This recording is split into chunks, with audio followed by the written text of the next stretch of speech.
Good people, what's up, what's good? We are live for another edition of our Millennial Masterclass series, man. We got our guy Brian Armstead coming through with Bros, great organization. We're about to talk about mental health, the stigmas behind it, how we can destructure and just take away those bad stigmas. So I'm about to send a request right now. Before I do that, let me pin this comment and then we're about to get started.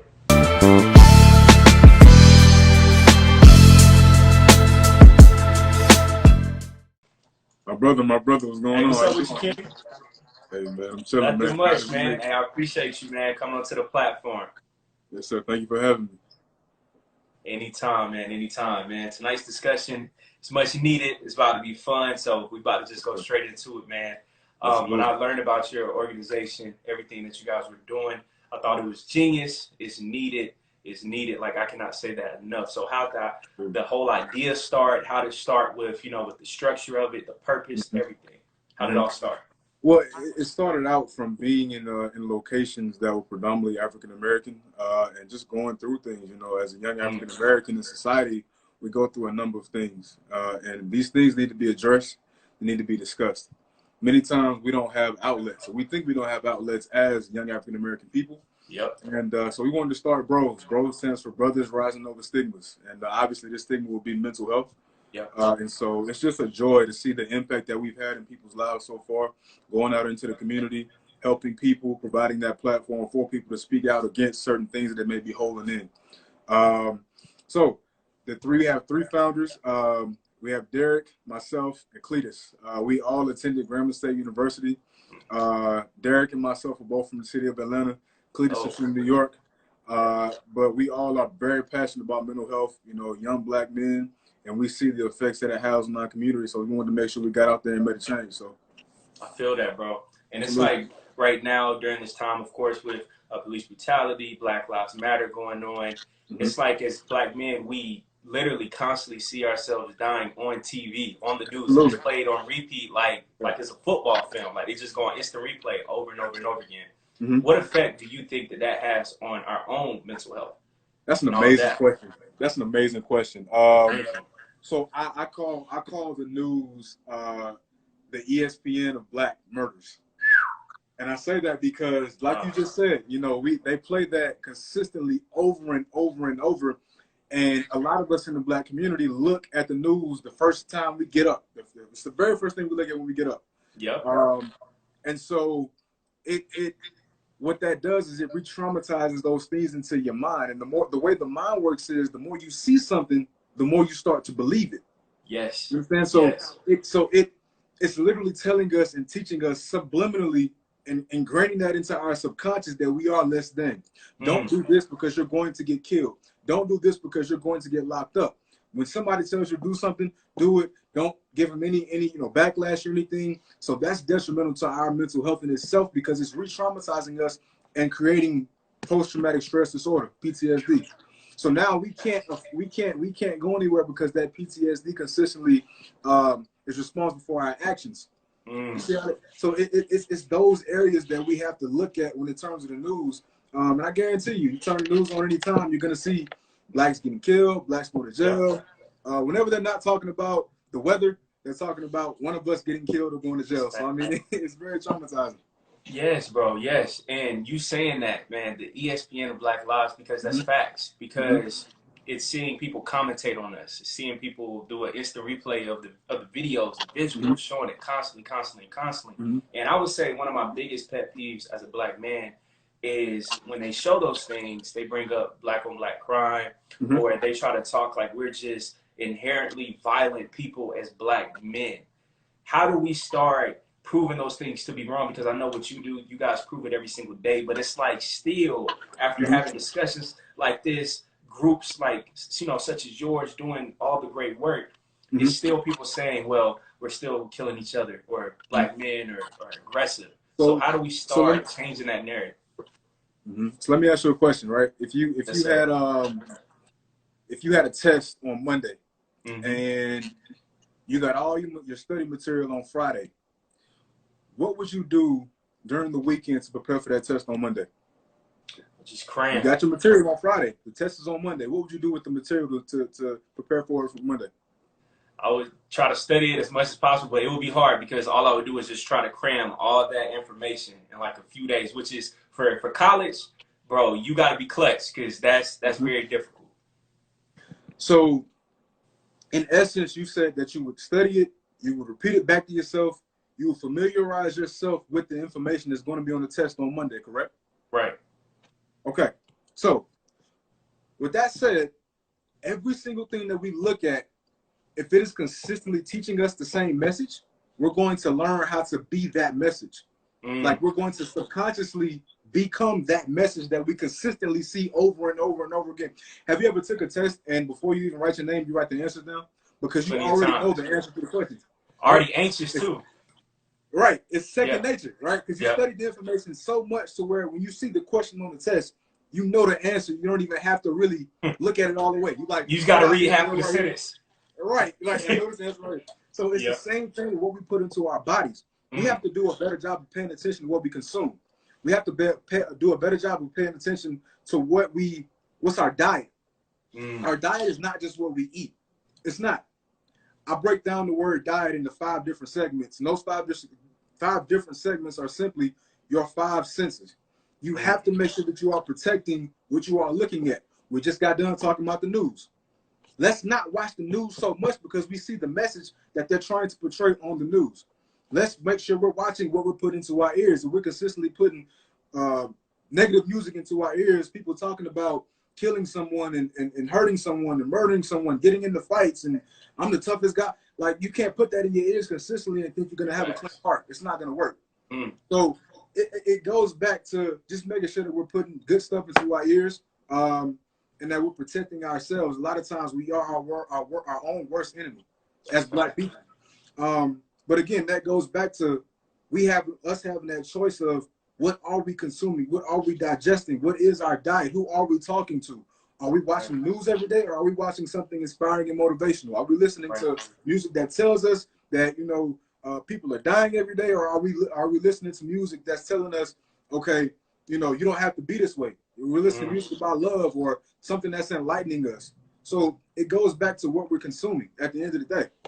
I love that, man. I love that. And that's actually a great point because earlier today, it's crazy how the universe works. I was just having this conversation with a friend about, I feel like when it comes to Black men and Black people, when they bring up, Black on Black crime or drugs, people don't fully contextualize that because at the end of the day, if we have limited resources and a bad environment, it doesn't matter what race you are, who you are, animals, here, bro, it is human nature. Bro, it is survival of the fittest. So it's like if you only give me the option to work at Burger King or to sling dope and I can make thousands a week, you, even a white person, would not choose Burger King. Because at the end of the day, you can't survive off of that. And if I only have limited options, that's what it is. So how do you feel, sometimes when people don't understand why sometimes people in bad situations, and especially our people, have to do what we have to do just to try to make it and survive? So it's funny you brought up drugs, man. I have this conversation with my mother a lot because she's big into mental health as well. She's a social worker as well, owns her own private practice. And she and I were having this conversation the other day about drugs. And I told her, I said, drugs is a double win. And the reason why I said it is because, of course, it's negative. We all know it's negative. Drugs is a terrible thing. But what I meant by double win was people who are in impoverished environments, who live in areas of destitution, consistently try to seek ways to escape reality because they don't want to face what's right in front of them. They're tired of living this life. So they're always trying to find ways to escape their reality at the time, right? Okay. So if you're able to provide that person a way of escaping reality, 10 times out of 10, they're going to take it because they don't like living the way they're living currently. Now, that's one. The other one is where you can tell a young kid coming up who's poor, who doesn't have a lot of resources. Pops is probably either dead or in jail. Mother's, either working a bunch of jobs to keep the lights on in the house for the kids, or she's on drugs. Grandmother's probably dying, okay? They don't have any money, but they have a big family. That kid, if I can tell that kid, listen, I can put this drug in your hand and have you go sell it, And you can get a bunch of money off this and change your family's living situation, or attempt to anyway. And on top of that, you can come to school with the new clothes, the new whip. You got the girls on you now. Yeah. All of the things that they dreamt about having before they even got the drug in their hand. That's a win on their behalf too. So drugs is one of those things where it's a double win. Of course, it's negative, but it's a double win. So I just think that, you know, again, it's just about having that knowledge, man, having that thirst to want to get out and learn new things and understand fully everything that's going on in the community. Because everything that you consume is going to have an effect on you, on how you think. Everything. I don't care if you're drinking clear water or you're drinking flavored water. Like, it's something similar as that, you know? So it goes back to that. Man, that's beautiful. And see, I think that segues to this next point. I was watching Nick Cannon's podcast. I love it. Cannon's class. And he just had a great episode, man. It was, I might butcher her name, but I think it was Dr. Joy DeGraw. And I've been following her for a long time. And she started talking about racism in the classroom and how it affects our mental health as Black people. Absolutely. And as someone who went to college, you yourself extremely educated. Absolutely. As a Black man in these white institutions, sometimes these PWIs, and you've experienced both HBCU, PWI. Absolutely. What effect do you feel like being in the predominantly white classroom or getting a Eurocentric type of perspective when it comes to education or social work or language or history has on us as Black people, when our first interaction with learning about ourselves is that we were slaves? Or and she said a great point on the podcast about, in American society or Western, you know, societies, we're taught to glorify objects and not relationships. And you were just talking about that with drugs and how we as Black people, she was saying, we value relationships. Like when we see each other, we always dap each other up, always ask how's the family doing, respect the mother and the father. So in the classroom, sometimes our babies can't connect with the teacher because they're trying to make us go after the object of, if you do good, I'll give you a star. But instead, our Black babies want a relationship and want for that teacher to care. So like, what type of effect do you think it has on us as young Black men in the classroom, and we have a white professor, white counterparts, pretty much white everything? So I'll say this. Racism, well, prejudice looks like this. Prejudice looks like a bunch of African-American kids going to college at a PWI. And in order for you to obtain your diploma, you have to learn about my history. However, you can learn about yours as an elective if you so choose. That's what prejudice looks like. So it's pretty much, you have no choice but to learn about mine. But if you would like to, you can learn about yours as well. I went to Grambling State, of course, but I didn't graduate from Grambling State. I went to Grambling State my freshman year. I went to a college in Atlanta named Morehouse College. Okay, graduated from there, 2019. Shout out to Robert Smith for paying the debt, all that. Hey, graduated at the perfect time. I know it, man. I know it. Praise God. But while I was at Morehouse, we didn't have history. We had Black history. You understand? On the curriculum and the syllabus, it said history 112, history 111. Our textbook in the class was a book. On the front of the book, it had a concise history of African Americans. So that in itself is teaching us that if we go to certain places and talk to certain people, we will learn about who we actually are. However, you talk about the PWI, which a lot of us attend as well. Anytime you, and this is something that David Banner said, anytime you start your history with slavery, everything after that looks like success. That's right. Everything. That's right. Anytime you start your history with we were slaves, we were shackled, we were dead, basically. Everything after that looks just like you've been consistently moving forward. But it's on us to continue to learn. We have to learn ourselves, and we can't change anything else until we learn ourselves. You got to learn yourself first. And as a Black man, that in itself is important because, like I always say this, if I was to teach at a school right now, I can't teach history because I get fired within the first 2 hours. I'm not going to teach Black kids white history. That's what I'm not doing. And the sad part is this: it starts between the grades of first and third. So they're getting these kids right after kindergarten, right after they learn how to write, which means that in a way you're teaching my child to write your history right as he learns how to write. Right after that. So it's small subliminal things such as education and the education system that teach our children to think a certain way and think about certain things. When it's on us, really, you know, if we see the signs, we got to adjust. You know, I believe that America is a country that unless we apply intense pressure, given the history of the country and how we've been oppressed, we came over here to be oppressed, number one. Given our history over here, unless we apply intense pressure, we just have to learn how to adjust because I don't see it changing as fast. So it's on us as the parents of these small African-American children and and African-American teens as well and young adults to consistently put into their ears what they actually are. Wow. That's right, man. That's right. And I feel like your perspective is so unique because you experienced two amazing HBCUs with Grambling, very historic, Morehouse as well. I've been thinking this for a very, very long time and you're from Atlanta, so now we can have a real Atlanta discussion, which is perfect.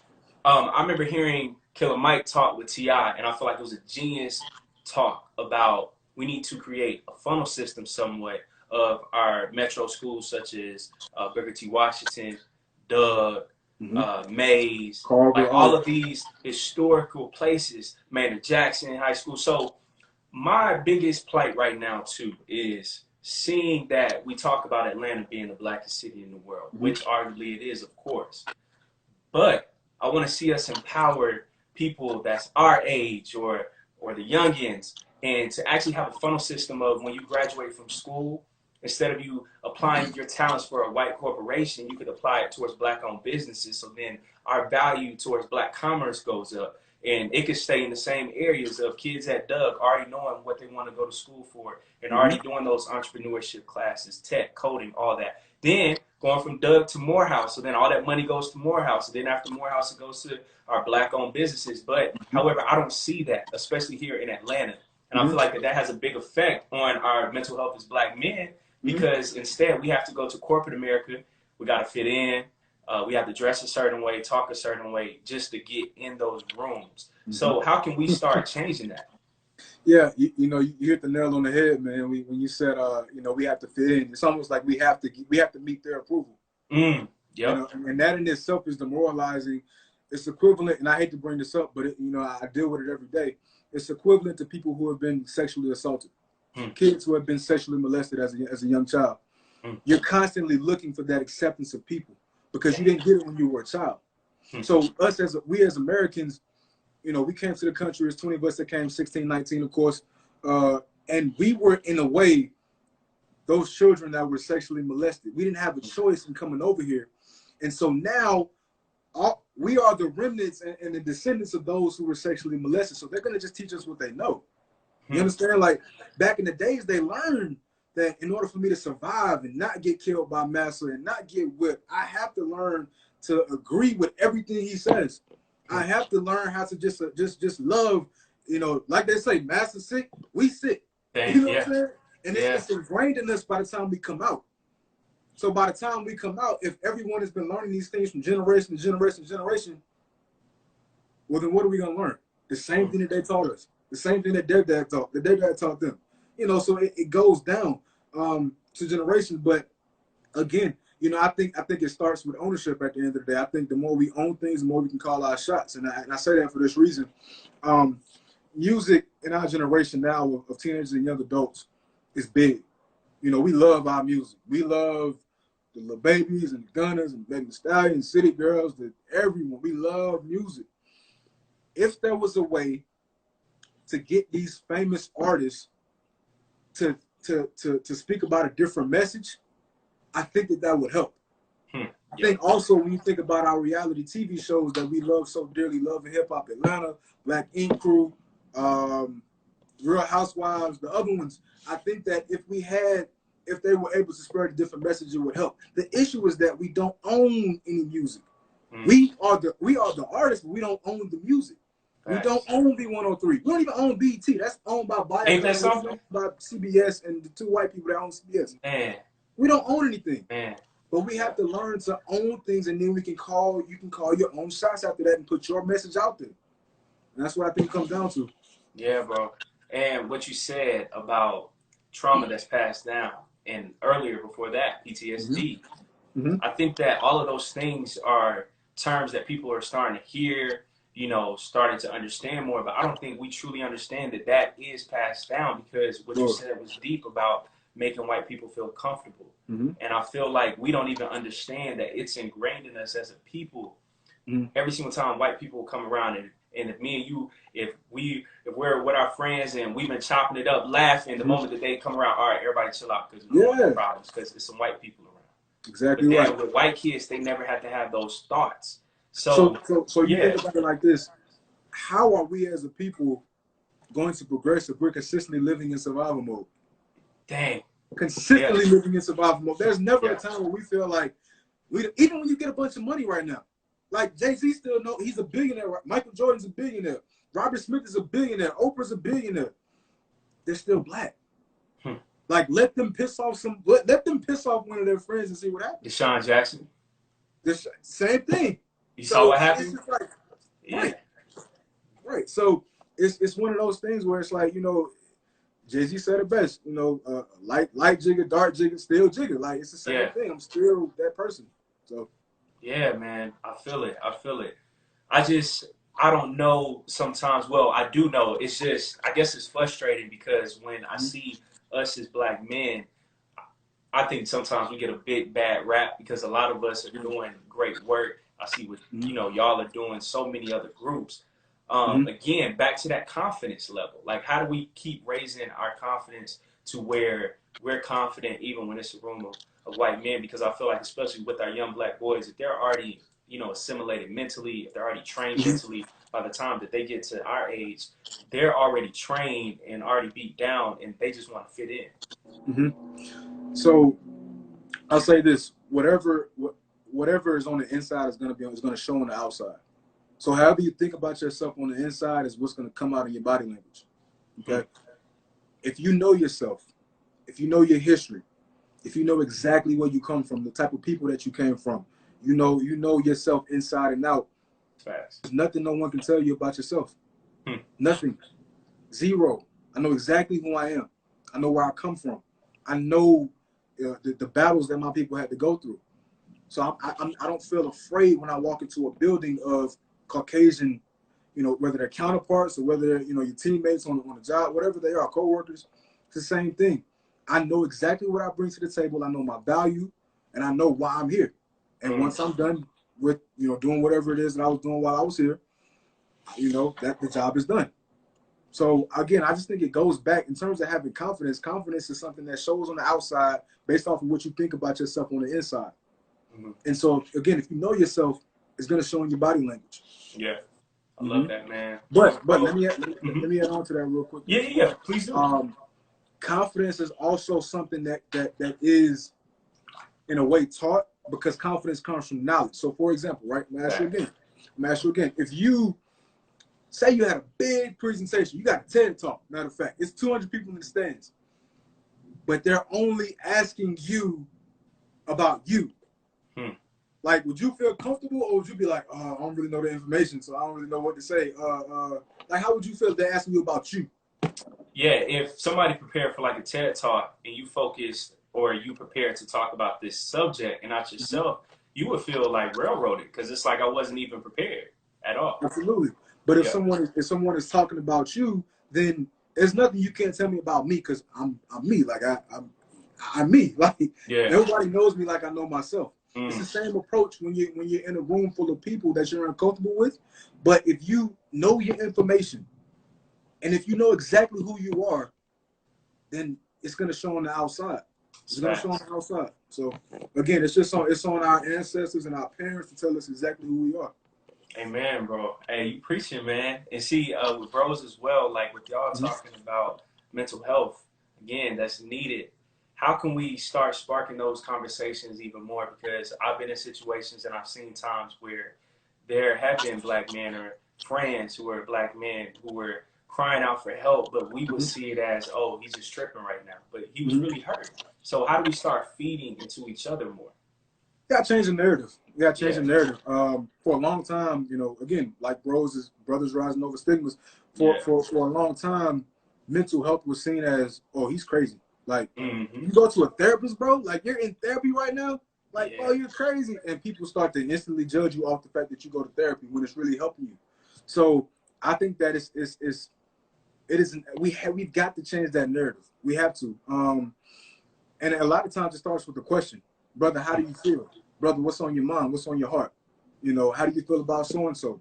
What would have been your perception on this had this happened to you? How do you think your family would have felt? And it all starts from that conversation. And from that conversation, you can branch out into other topics about whether it's stress, whether it's anxiety, whether it's depression, whether it's trauma. I feel like trauma, especially the trauma piece, is something that we all should be talking about because we all live it every day. Like, there's not one black person walking the earth right now that doesn't suffer from PTSD. Not one. Because I'm going to tell you, you can have all the money and success, but if a cop get behind you, that trauma going to come out. That's right. So I just think it starts with a conversation. I love that, man. I love that. And with therapy, that's another big one. That's another big one. What are some steps that we can take to get therapy? Because I know that in the black community sometimes, man, when we talk about therapy, it's like, bro, this man is cuckoo for Cocoa Puffs. This man is going to therapy. So what are some tools, some strategies that we can use to start getting therapy? So first and foremost, it's finding one, if you're comfortable, that looks like you because you're more likely to open up. Once you find someone that has gone through similar experiences as you have, you feel comforted. You feel better about going through something that you know you're not the only one that's going through it. That's right. It's important because one of the main issues that I see, which I work with young black men, young black boys every day, one of the main issues I see is that they tend to suffer in silence about situations that happen. And what happens when you suffer in silence is every time you go through something and you don't talk about it, you don't release it, well, then the next thing you go through is going to continue compounding on the thing that you never talked about. So eventually it's going to be like this. And you're going to continue building up this big mound, this big mound of clay, and eventually you're going to explode. I like to compare us to sodas, right? If you take a Sprite, right, and you shake it up, continue shaking it, every single time you are holding something in, you are shaking that soda up. Now, when you pop the top, what's going to happen? It's going to explode. It's going to explode. What you don't want to happen is that you explode at the wrong time. That's what you don't want to happen. We all are sodas. I'm a soda as well, and I'm a mental health advocate. You understand? So I know the importance of talking to people. With that being said, my mentor, Avery Rosser, is a licensed professional counselor. And he has what's called the Counseling Brothers of Atlanta, where it's a group of African-American men who are all licensed therapists who seek to help young black men, right? For those who are watching and who will watch this live, his Instagram is counselor, the number 4 in life. You know, go on his Instagram. He has Counseling Brothers of Atlanta as well for Instagram. Go on there, man, and just look at the page. I mean, it's impactful and it's powerful to know that we have a group of black men who are all licensed in therapy, all licensed mental health advocates who are willing to help our young black men. So, man, again, all this stuff is needed, bro. It's needed because I feel like sometimes that we translate those frustrations and feelings back into our homes where we're supposed to breathe. And sometimes it might translate to the girlfriend or to your wife, your partner, and then that affects your relationship. And then sometimes that can lead to divorce, bad relationships with the children. So how do we make sure when we go back home after going through whatever we went through all throughout the day, that we go back to our partners refreshed? Yeah, I mean, you know, there's definitely a piece that we have to practice, you know, empathy, and just knowing that, you know, we had, you know, a terrible day.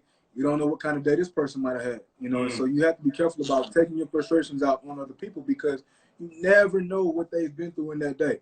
I think one of the best things that helped myself out was I used to work at LA Fitness, and there was certain people that used to come in sometime and just yell as soon as they walked through the door. I worked at the front desk.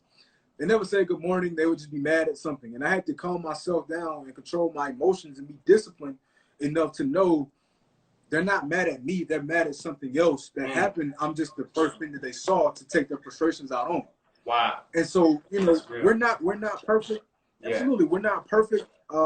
by any means, no one on earth is perfect. It was one perfect person that walked the earth, and his homeboys nailed him to a cross. So, you know, it's just like we have to be cognizant enough and disciplined enough to train our emotions to understand that, listen, even though something happened at work today, by the time I walk through the house, the front door, I can't let this affect my relationship with my wife, my girlfriend, my kids if I got some, because this is my sanctuary right here. This is my sanctuary. There's no place like being, you know, in the house with your family. So right. I think that's what it is. That's right, man. Earlier, you were talking about you mentoring young black men, working with them every single day, social work. What sparked that for you to say, hey, I want to dedicate my life towards helping young black men, social work, all of that? Well, it started out, my mother being in social work. She's worked since the 1980s. I was born in 95, so I was pretty much born into it. And I was one of those kids that I'm like 1-2 years old in the back seat going with my mother to the cases. Like I'm going with her to do the Department of Juvenile Justice and Department of Family and Children Services and all of that. So I pretty much grew up in it. It's a family service. But from a personal standpoint, though, like I grew up on the east side of Atlanta. And a lot of my friends, I got tired of just hearing my mother call my friends' names and tell me that they're either in juvenile now or something's going on with the family at home that I had no idea about. And I'm like, I was just playing football with him the other day. Like, we were at the school, we were chilling, and now he's going through all this. So I wanted to make a change, man, that allowed me to be flexible and free and work with children, because it's important that we get to the children at a young age, because whatever they blossom into is going to be based upon what they learn at that 8-year-old, 9-year-old, 10-year-old stage. Right. You got to think. You talk about teenagers from 16 to 18, like after 18, they're either going to the Army, they're going to work, or they're going to college, or they're, you know, sitting at home and they got to figure life out. So it's important that we get to that, you know, to these children, to these teenagers, and let them know, like, listen, someone is here for you. Okay, not only is someone here for you, someone is here to give you game, guidance, attention, motivation, and education about life. I like that. Bro, that's powerful, man. And I feel like that is so needed, because, again, back to mental health for young black men, I feel like if they can't make it in sports, or if we can't make it in entertainment, we feel like we're failures and we don't know any other trades, we don't know any other ways to get money. And then that can lead to selling drugs or just being depressed and just being at the crib all day.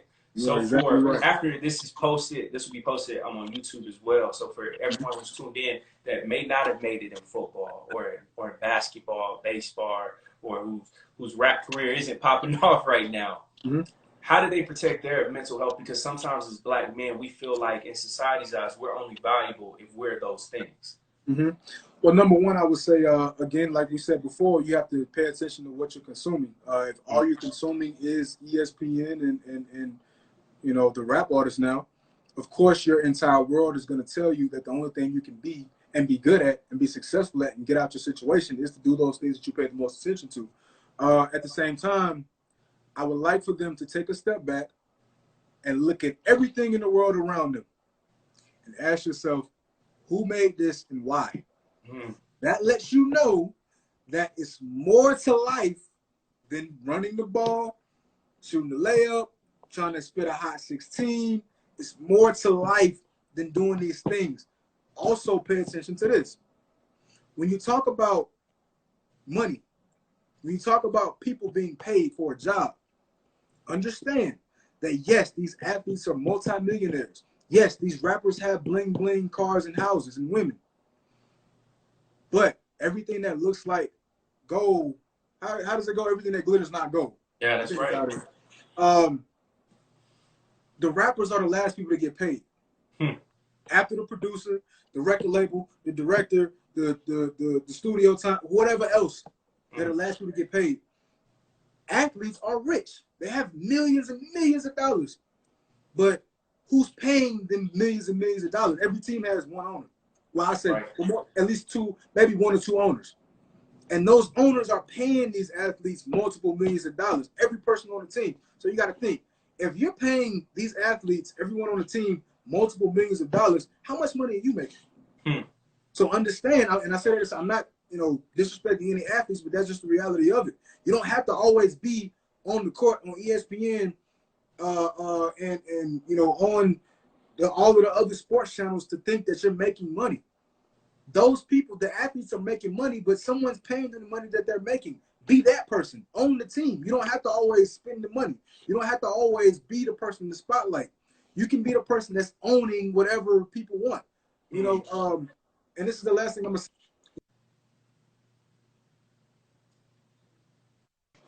So I'm in a frat as well. I'm a Q, right? I'm making South Fly. My line brothers and I went to a place one day called BQE, which is a brunch spot in Atlanta, over in Edgewood area. I remember going there, and I've never been real big on brunch or going to clubs or partying or anything like that. But I remember going to BQE one day, and I said to myself, everyone here is having a great time, dancing to music, having brunch, drinking mimosas, having chicken and waffles. All the girls here are fine. All the guys, you know, they got the jewelry on their cars and everything. I'm thinking like, man. And then I looked at the menu prices. The menu prices was like $55 for like chicken and waffles or something crazy like that. Like mimosas was Probably like tiny too. Tiny, right? Mimosas was the same thing. It was a bunch of money. And I'm thinking to myself like, man, how much money is a person making that owns BQE? Like they have to be making a bunch of money, because not only that, you got people out here paying money, but it's not, when you're at BQE, you're taking pictures for the gram, like you're looked at as someone who's cool. So now you're required to come to my location to feel a certain way. That's how you play on emotions. So young brothers out there, young sisters out there, you don't have to always be in front of the camera and in front of the lights and on the court to make money. You can be the person behind the scenes who is allowing those to get their shine, but they always have to be dependent upon you. The NBA players are dependent upon their owner, because if they don't have an owner, they don't have a team. The rappers are dependent many times, unless you're indie, unless you Nipsey Hussle the Great or somebody, you just that intelligent. But a lot of rappers are dependent upon the label, because if there's no label, there's no rapper. So be smart. Be smart about what you choose and be independent. And ownership is the best way to go. It's not just being a consumer all the time. It's being a producer. Bro, that's a bar. And you mentioned somebody's name again, bro. You doing all the segues for me. Nip. It's one of my favorite artists of all time. Love the message. Changed my life. Screensaver on my phone. Exactly. And so many other young black men, people across the world, period.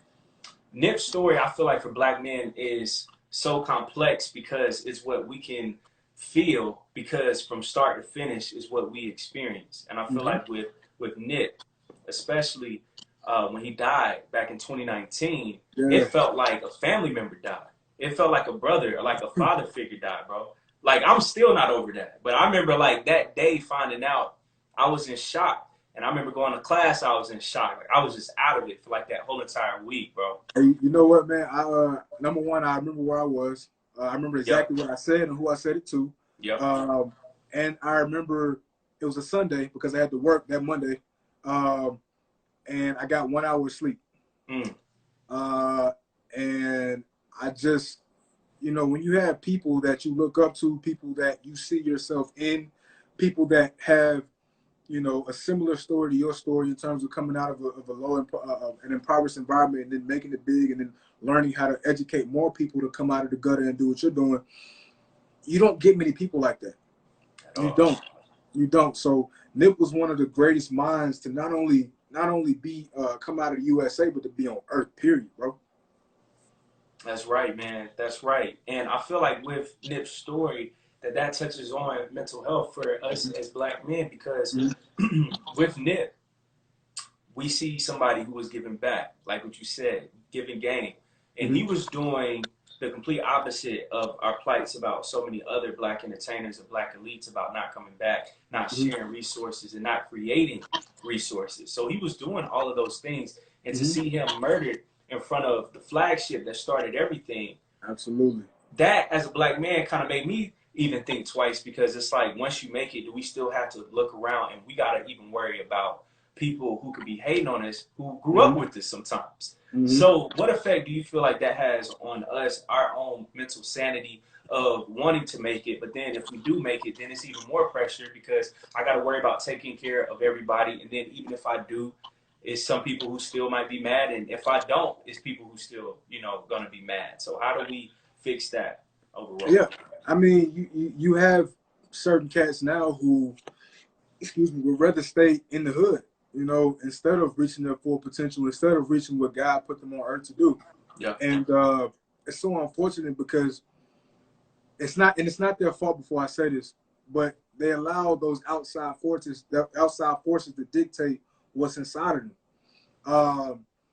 And again, when you have someone that you see yourself in, and you got to think, I was in Atlanta when they got killed. I wasn't growing up on 60th. You feel me? I wasn't. Yeah.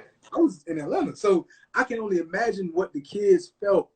Those kids that were attending Vector 90, or you know, growing up in Crenshaw. Like I just empathize with them because, from a mental health standpoint, you have to think about the trauma that it has that Nipsey Hussle was killed. And that was somebody they looked up to, but they live on 60th Street. They live in Crenshaw. Like they have, in order to go everywhere, they have to pass the Marathon store.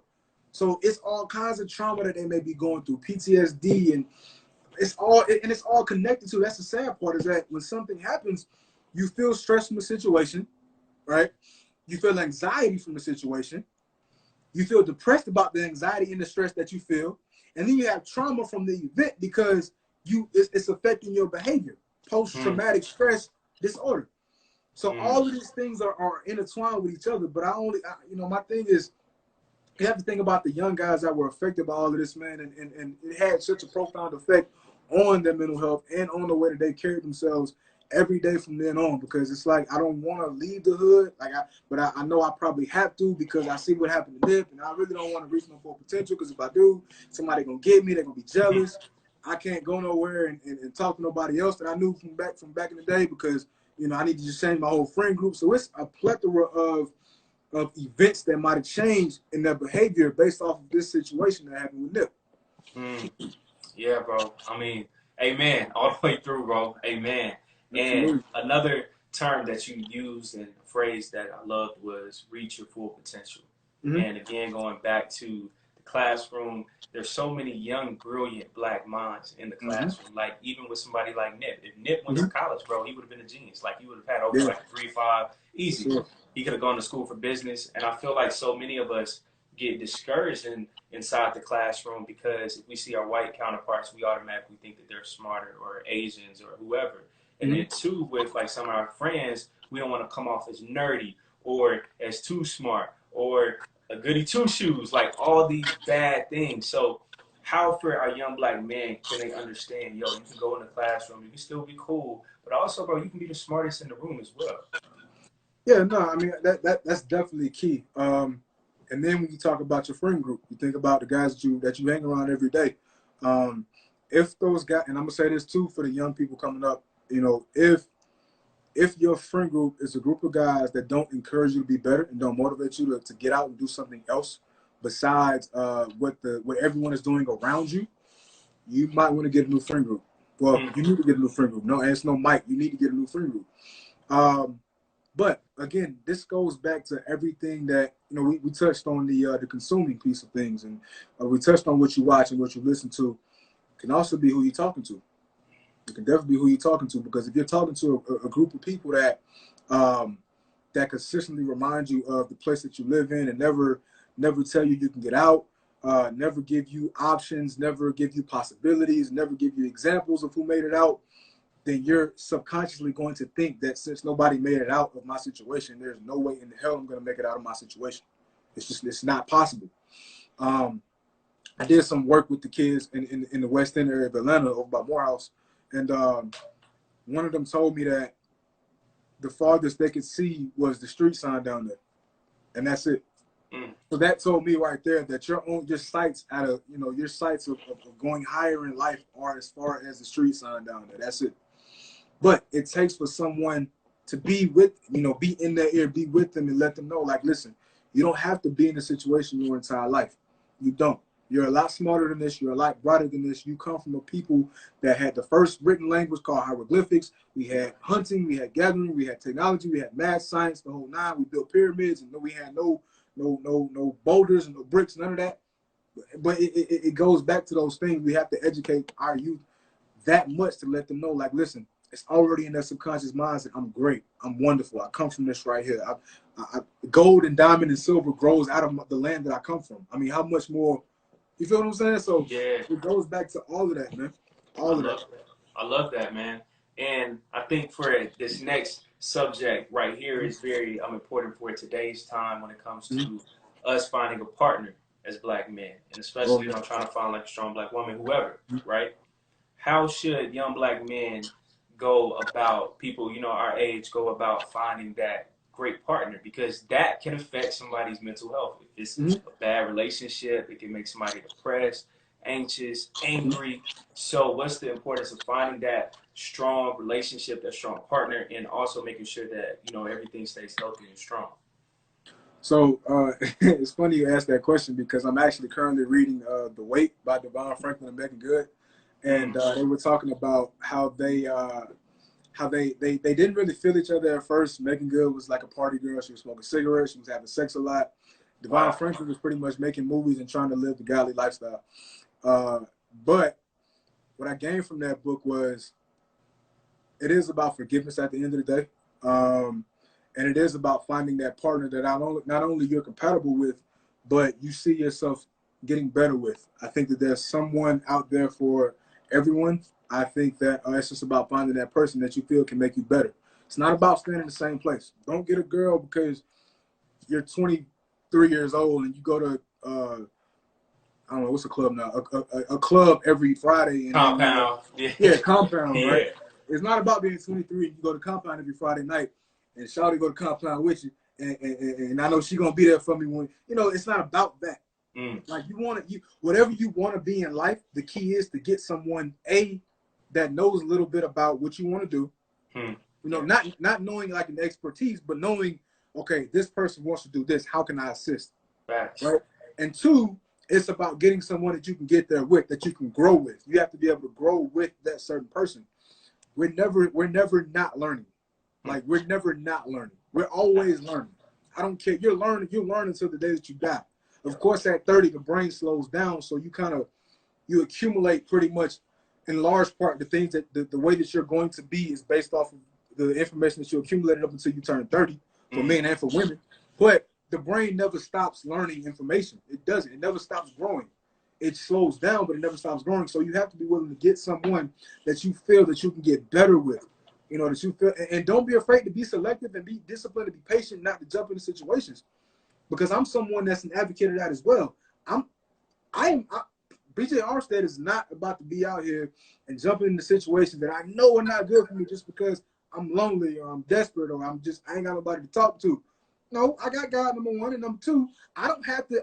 I would rather not be in a relationship as opposed to being in the one and I'm steadily decreasing. I'm steadily digressing.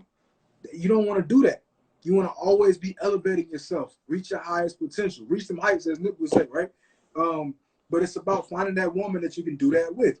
So, like I said before, it's people, it's somebody out there for everyone. It's just about finding that puzzle piece that you feel connects to you and your growth, your soul getting better. That's beautiful, man. Because that is something that is very powerful. Because I remember I think B. Simone's comment about her not dating somebody who works a 9 to 5. And I know at the time, of course, there was some ladies who agreed with that. But then I thought about all of young black men, such as ourselves, where there's guys who are out there getting it. And yeah, they could be working a 9 to 5, but they also have a business on the side that they're feeding that into. And I felt like that within itself has a negative effect on black men sometimes, because it's like, even when I'm trying to do things by the book, it's still not enough. And pretty much what you're explaining is somebody who would have to get it by any means necessary, and that's just not who I am right now. And also, I'm working towards something. So what effect do you feel like that has sometimes on black men and black women mentally, seeing that scrolling on social media? So when you asked that question, I went the whole like compatibility route with it, right? So now that you brought that up, the other side of the top of the question, let's get into this. My pops, right? My pops is from Atlanta, from the east side of Atlanta, small area by the name of Kirkwood, East Lake, Edgewood area, right? And he's fairly young, but he consistently gives me game on like women and dating. And the most profound thing that I believe my pops has ever told me, he said, son, he looked in my eyes, said, son, you can buy pretty now. You don't have to be naturally pretty as the women were back when I was 24. Yeah. You can buy pretty now.